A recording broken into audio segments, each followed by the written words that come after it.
Hi friends, welcome back to my channel. அடிக்கிற வெயிலுக்கு எப்படி வீட்டை வந்து நம்ம ஜில்லுன்னு வச்சுக்கலாம், அது மட்டும் இல்லை கரண்ட் பில்லை எப்படி மிச்சப்படுத்தலாம் டிப்ஸை இந்த வீடியோவில் சொல்லியிருக்கேன். இந்த வீடியோ ஸ்கிப் பண்ணாமல் பாருங்கள். வாங்க இப்போ வீடியோக்குள்ளே போகலாம்.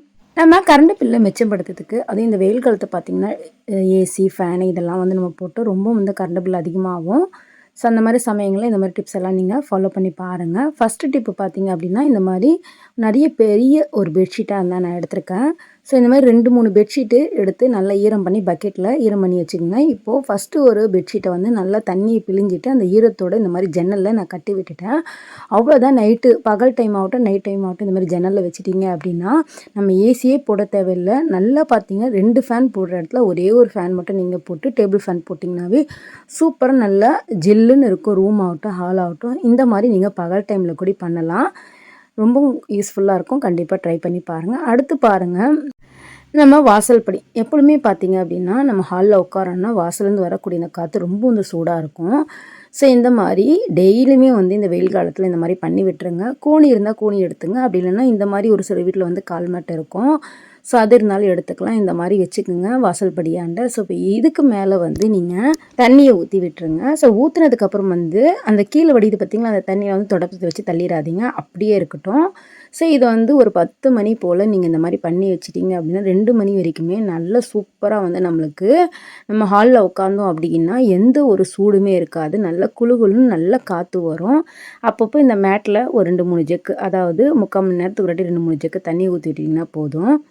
நல்லா சூப்பராக வந்து நல்ல ஜில்லுன்னு பார்த்தீங்க அப்படின்னா ஹாலில் நல்லா காற்று வரும். கண்டிப்பாக இந்த மாதிரி ட்ரை பண்ணி பாருங்கள். ரொம்ப யூஸ்ஃபுல்லாக இருக்கும். இந்த டிப்ஸ் பிடிச்சாலும் மறக்காமல் இந்த வீடியோக்கு ஒரு லைக் கொடுங்க ஃப்ரெண்ட்ஸ். அடிக்கிறது வெயில் காலன்றனால ரொம்பவும் பார்த்தீங்க அப்படின்னா பகல் டைமை விட நைட் டைமில் தான் வந்து தூங்கவே முடியாது. ரூம்லாம் பார்த்தீங்கன்னா ஒரு வெக்கையாகவே இருக்கும். ஸோ நைட் டைமில் இந்த மாதிரி நீங்கள் ட்ரை பண்ணி தூங்கி பாருங்கள். நல்லா வந்து சூடு அனலே தெரியாது. அதே சமயத்தில் நல்லா தூங்கலாம். இதுக்குன்னு ஏசி கூட தேவையில்லை. கரண்ட் பில்லை சூப்பராக மிச்சப்படுத்தலாம். ஸோ நம்ம வீட்டில் வாங்கக்கூடிய இந்த சேமியா கவர், இந்த மாவு கவர் இதெல்லாமே வந்து தூக்கி போடாமல் இந்த மாதிரி கவர்லாம் வந்து தண்ணி நிரப்பிட்டு லப்பர் பேண்ட் இந்த மாதிரி போட்டு ஃப்ரீசருக்குள்ளே வச்சுருங்க பகல் டைமில். ஸோ இதுக்கு நம்ம தனியாக கரண்ட் தேவைப்படாது. ஃப்ரீசரில் ஒரு சில இடத்துல இந்த மாதிரி நம்மளுக்கு கேப் இருக்கும்போது இந்த மாதிரி வச்சுட்டிங்க அப்படின்னா நல்லா நம்மளுக்கு ஐஸ் கட்டி பிடிச்சிரும். இப்போ இந்த ஐஸ் கட்டி பிடிச்ச இந்த கவர் எல்லாமே வந்து இந்த மாதிரி ட்ரை பண்ணி எடுத்து வச்சு பாருங்கள். ரொம்பவும் யூஸ்ஃபுல்லாக இருக்கும். இதுக்குன்னு வந்து ஏசி கூட தேவையில்லை. நீங்கள் நார்மலாக வந்து ஹால் ஆகட்டும் ரூம் ஆகட்டும் தூங்குறீங்க அப்படின்னா இந்த மாதிரி ட்ரை பண்ணி தூங்கி பாருங்கள். இந்த மாதிரி ஒரு மண் பாத்திரம் தான் எடுத்துக்கோங்க. அந்த மண் பாத்திரத்துக்குள்ளே இந்த மாதிரி நம்ம இந்த கவர் எல்லாமே ஓப்பன் பண்ணி எடுத்துடலாம்.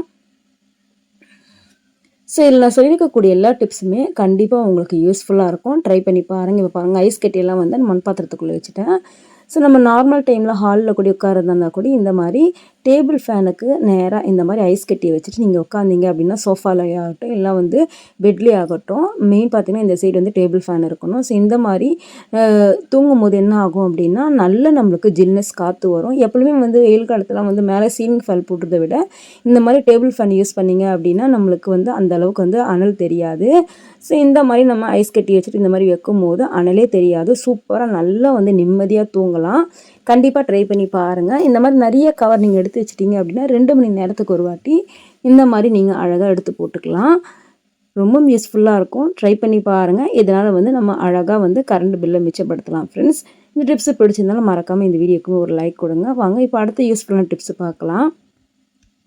அடுத்து கூலிங்காக இருக்கிறதுக்கு இன்னொரு டிப்ஸ் சொல்கிறேன். இந்த மாதிரி மண் பாத்திரம் இருந்தால் கூட எடுத்துங்க. கவர் இல்லைன்னா டேரெக்டாக அந்த மாதிரி மண் பாத்திரம் நிறையா இருந்துச்சுன்னா கூட எடுத்துக்கோங்க. ஸோ இதை கூட இந்த மாதிரி ஃப்ரிட்ஜில் வச்சு நல்லா ஐஸ் கட்டி ஆக்கிட்டு இதுக்கு மேலே கொஞ்சமாக கல்லுப்பு போட்டு வச்சிட்டிங்க அப்படின்னா இந்த ஐஸ் கட்டி பார்த்திங்கன்னா இன்னும் ரொம்ப நீண்ட நேரத்துக்கு இருக்கும். ஸோ வைக்கும் போது கீழே வந்து இந்த மாதிரி நல்ல கனமான துணியாக வச்சுக்கோங்க. அப்போ தான் வந்து நல்ல நீண்ட நேரத்துக்கு பார்த்திங்க அப்படின்னா அந்த ஐஸ் கட்டி வந்து நல்லா கரையாமல் சூப்பராக இருக்கும். ஸோ இந்த மாதிரி ஃபேனை கீழே வச்சு விட்டுட்டிங்கனாலும் நல்ல ரூமுமே சரி ஹாலுமே சரி நல்ல கூலிங்காக இருக்கும்.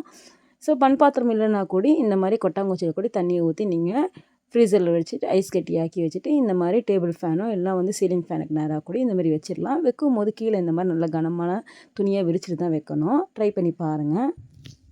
அடுத்து ரொம்ப யூஸ்ஃபுல்லான டிப்ஸ் தான் நம்ம பார்க்க போகிறோம். ஸோ இதுக்கு முன்னாடி வந்து கரண்ட் பில்லை மிச்சப்படுத்துறதுக்கு எப்படி வீட்டை வந்து இந்த வெயில் காலத்தில் கூலிங்காக வைக்கலன்றது பார்த்தோம். இப்போ இந்த கவருங்கெலாம் வச்சு ஒரு சில கிச்சன் டிப்ஸ்லாம் நான் சொல்கிறேன். ஸோ மொதல் டிப் பார்த்திங்கன்னா இந்த மாதிரி நம்ம ஊறுகாய் வைக்கக்கூடிய இந்த பாட்டில் எப்பொழுதுமே வந்து அப்பப்போ வந்து நம்ம இந்த ஊறுகாய் எடுக்கும்போது அதுலேருந்து எண்ணெய் வந்து அப்படியே தானாக வடிஞ்சு அதை வைக்கக்கூடிய இடம் சுற்றியுமே பார்த்திங்கன்னா எண்ணெய் பிசு பிசுப்பு ஆயிரும். ஸோ எப்பவுமே இந்த மாதிரி ஊறுகாய் பாட்டில் ஆகட்டும், இல்லை வந்து ஒரு சில நம்ம எதனா ஆயில் ஐட்டம் எதனா ஒண்ணு வைக்கிறோம், தொக்கு மாரி எதனா வைக்கிறோம் ரெடி பண்ணி அப்படின்னா, ஸோ இந்த மாரி கூட நீங்க மூடி வைக்கலாம். கவர் இந்த மாரி கட் பண்ணி மேல வச்சுட்டு, இதுக்கு மேல்பட்டு நீங்க அந்த க மூடிய வச்சு நல்லா இந்த மாரி டைட்டா மூடுனீங்கன்னா, எண்ணெயே வடியவே வடியாது. சுத்தமா இருக்கும் அந்த இடமே சுத்தி. ஸோ இந்த மாரி ட்ரை பண்ணி நீங்க க்ளோஸ் பண்ணி வச்சு பாருங்க. மூடியுமே நல்லா டைட்டா இருக்கும். அடுத்து பாருங்க, நம்ம பிள்ளைங்க அப்பப்போ வந்து பென்சில் பாக்ஸ் ஆகட்டும் எல்லாமே தொலைச்சிட்டு வந்தாங்க. ஒரு சில சமயத்தில இந்த மாரி நம்மக்கிட்ட நீளமான பாக்ஸ்லாம் இருந்துச்சு அப்படின்னா, மூடி இருக்காது. மூடி இல்லைன்னா கவலைய விடுங்க. ஸோ இந்த மாரி பாக்ஸில வந்து நம்ம பென்சிலு, ஸ்கேலு, எரேசர், ஷார்ப்னர் இது எல்லாமே போட்டு வச்சுக்கலாம். மூடி இல்லாத பட்சத்தில இந்த மாரி வந்து ஒரு பலூனோட மேலே வந்து மேல் போர்ஷன் இருக்கும்ல, அந்த இடத்துல வந்து நீங்க கட் பண்ணிவிட்டு, இதுக்கு மேல்பட்டு நீங்க அப்படியே லாக் பண்ணி விட்டுட்டீங்க அப்படின்னா, சூப்பரா நம்மளுக்கு மூடி மாரி இருக்கும். கீழேயுமே எந்த பொருளுமே வந்து விழுகாது. சேஃப்டியாவும் இருக்கும், நல்லாயிருக்கும். கண்டிப்பா ட்ரை பண்ணி பாருங்க ஃப்ரெண்ட்ஸ். அடுத்து நம்ம வேஸ்ட்டா வந்து தூக்கி போட்டு வச்சிருக்க இந்த பழைய ஸ்பாங்க வந்து இந்த மாரி கட் பண்ணி எடுத்துக்கங்க. புதுசு எடுத்தாலும் ஓகே தான். இந்த வெயில் காலத்துக்கு அப்பப்போ வந்து டேபிள் ஃபேன்ல வந்து ரொம்ப வந்து டஸ்ட்டு படிஞ்சிருந்துச்சுன்னா, காற்று சரியாவே வரவே வராது. ஸோ அந்த தூசி எல்லாமே அழகா அதாவது ரெக்கைக்கு உள்ள சொல்ல இந்த மாரி வெளி போர்ஷன் இந்த கம்பிலாம் வந்து அதிகமா வந்து டஸ்ட் இருக்கும். ஸோ இந்த மாரி நீங்க கட் பண்ணிவிட்டு, அழகா டேபிள் ஃபேன்ல இந்த மாரி தொடச்சிங்க அப்படின்னா, அதில இருக்க தூசி எல்லாமே வந்து வெளியே வந்துரும். நம்ம நார்மலா வந்து சீலிங் ஃபேனுமே சரி, டஸ்ட்டு படிஞ்சிருந்துச்சுன்னா சரியா காத்தே வராது. அப்பப்போ வந்து நல்லா இந்த மாரி க்ளீன் பண்ணிட்டீங்க அப்படின்னா, நல்லா காத்து வரும். அது மட்டும் இல்ல, இந்த ஸ்பாங்க வச்சு டிவிக்கு பேக் சைட்ல இருக்கக்கூடிய இந்த டஸ்ட் எல்லாமே வந்து அழகா எந்த லிக்விடுமே தேவையில்ல. எந்த ஒரு டிஷ்யூ பேப்பரோ, துணியோ எதுவுமே தேவையில்ல. இந்த மாரி நீங்க கூட அழகா தொடச்சி எடுத்துக்கலாம் பாருங்க. தொடச்சதுக்கும், துடைக்காததுக்கும் நல்ல டிஃப்ரெண்ட் தெரியுதுங்களா? கண்டிப்பா இந்த மாரி ட்ரை பண்ணி பாருங்க. அடுத்த டிப்பு, நம்ம தேங்காவ சூப்பரா வந்து தேங்காய் சட்னிலேருந்து எப்படி நீக்குறது தான் பார்க்க போறோம். இத வந்து நம்ம வாங்கிட்டு வந்தோமே தேங்காவ வந்து இந்த மாரி ஃப்ரிட்ஜுக்குள்ள ஒரு 1/2 மணி நேரம் வச்சுருங்க. ஃப்ரிட்ஜுக்குள்ள இந்த மாரி வச்சுட்டு, அதுக்கப்புறம் மேல வந்து நீங்க ஓட்ட தட்டுனீங்க அப்படின்னா, சூப்பரா நம்மளுக்கு ஓடு தனியா, இந்த மாரி சதைப்பகுதி தனியா வந்துரும். ஸோ இந்த மாரி நீங்க கட் பண்ணிட்டு ஒரு பாக்ஸில கூடி நம்மளுக்கு அழகா கட் பண்ணி வச்சுட்டோம். குட்டி குட்டியா கட் பண்ணி வச்சுட்டு, அதுக்கப்புறம் வந்து நம்ம ஃப்ரிட்ஜுக்குள்ள டைரி ப்ராடக்ட்லாம் வைப்போம்ல, பால் இந்த மாரி அந்த இடத்துல வந்து நீங்க இத வச்சு விட்டுட்டீங்கனாவே, தேங்காய் வந்து நல்லா நீண்ட நாட்கள் இருக்கும். கட் பண்ணும்போது இந்த மாரி நல்லா மெலிசா கட் பண்ணிக்கங்க. இந்த மாரி நல்லா ஏர் டைட்டான பாக்ஸில நீங்க இந்த மாரி போட்டு வச்சுட்டு, ஃப்ரிட்ஜுக்குள்ளே வச்சுட்டிங்கனாவே போதும். நம்ம அப்பப்போ தேங்காய் வந்து உடைக்க வேண்டிய அவசியம் இருக்காது. வேணும்போது நம்ம தேவைப்படும்போது எடுத்துக்கலாம். அடிக்கிறது வெயில் காலம்ன்றனால, அது மட்டும் இல்ல, இப்போ தக்காளி விலை வந்து கொஞ்சம் மலிவா இருக்கனால, 1 கிலோ 2 கிலோ தக்காளி வந்து சீப்பா இருக்கனால நம்ம அதிகமாக வாங்கி வைக்கிறோம். இந்த மாரி வாங்கி வைக்கும்போது வாங்கக்கூடிய தக்காளில வந்து ஒரு சிலது பார்த்திங்கன்னா அழுகிரும், ஒரு சிலது பார்த்திங்கன்னா ரொம்ப சுருங்குன மாரி ஆயிரும். ஸோ இந்த மாரி இருக்கிற தக்காளிலாம் வந்து மேலே இருக்க இதெல்லாம் வந்து அதாவது கொஞ்சம் அழுகுன பகுதி, அதுக்கப்புறம் வந்து ரொம்ப சுருங்குன பகுதிலாம் கட் பண்ணி எடுத்துருங்க.